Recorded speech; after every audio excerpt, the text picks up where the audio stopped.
Varahini channel பார்க்குற அனைவருக்கும் வணக்கம்.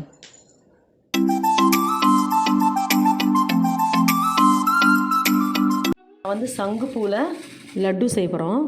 அதுக்கு சங்குப்பூ நிறைய எடுத்துட்டேன். நான் எப்பயும் போல் தண்ணியை கொதிக்க விட்டுருக்கேன் பாருங்கள். கொதிச்சிருச்சு. இப்போ நம்ம சங்குப்பூவை போட்டுடலாம். சங்குப்பூ நல்லா சுத்தம் பண்ணிவிட்டு இதெல்லாம் போடணும். சங்குப்பூ நல்லா சாறு இறங்கிடுச்சு. இப்போ ஆஃப் பண்ணிடலாம்.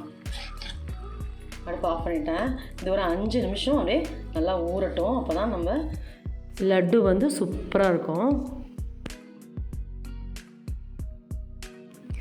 சங்குப்பூ தண்ணி பார்த்திங்கன்னா 3 கப்பு. ஏன்னா 1 கப் ரவை 1 கப்பு சர்க்கரை எடுத்திருக்கேன். அதனால் 3 கப் சங்குப்பூ தண்ணி ஊற்றிருக்கேன். கொதிக்கட்டும் நல்லா.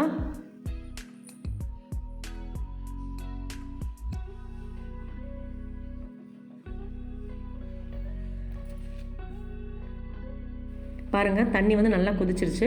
இப்போ ரவையை ஆட் பண்ணிக்கலாம். ஃபஸ்ட்டு 1 கப் ரவை நல்லா கலக்கிக்கலாம்.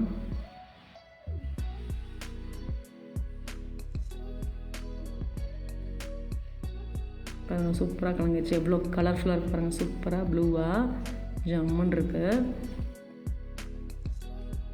ஒரு 2 நிமிட்ஸ் கழித்து நம்ம சர்க்கரை ஆட் பண்ணலாம். நான் முந்திரியும் வெள்ளரி விதையும் மட்டும் ஆட் பண்ணியிருக்கேன். இப்போ சர்க்கரை ஆட் பண்ணுறேன். இப்போது இதுக்கப்புறம் நம்ம நெய் விட்டுக்கலாம். 1 டீஸ்பூன் வேணுன்னா கூட நீங்கள் எக்ஸ்ட்ரா கொஞ்சம் விட்டுக்கலாம். ஒன்றும் பிரச்சனை இல்லை. இப்போ முந்திரியும் வெள்ளரி விதையும் ஆட் பண்ணுறேன். நீங்கள் எந்த வெரைட்டியான நட்ஸ் கூட நீங்கள் ஆட் பண்ணிக்கலாம். உங்களுடைய சாய்ஸ் தான் அது.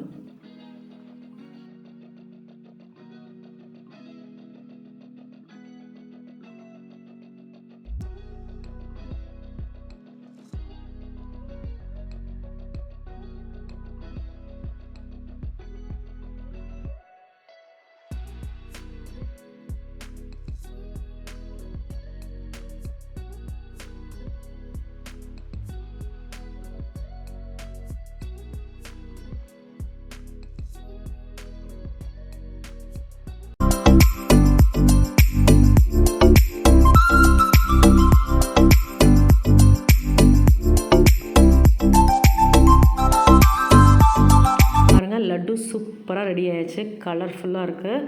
இதே மாதிரி டிஃப்ரெண்ட்டான ரெசிபியெல்லாம் நீங்கள் பார்க்கணுன்னு நினச்சிங்கன்னா என்னோடய சேனலை சப்ஸ்கிரைப் பண்ணுங்கள். மறக்காமல் பெல் ஐக்கானை கிளிக் பண்ணுங்கள். Good food good life. Thank you. இந்த வராகினி சேனலை பார்க்குற நீங்கள் ஷேர் பண்ணுங்கள், லைக் பண்ணுங்கள், சப்ஸ்கிரைப் பண்ணுங்கள்.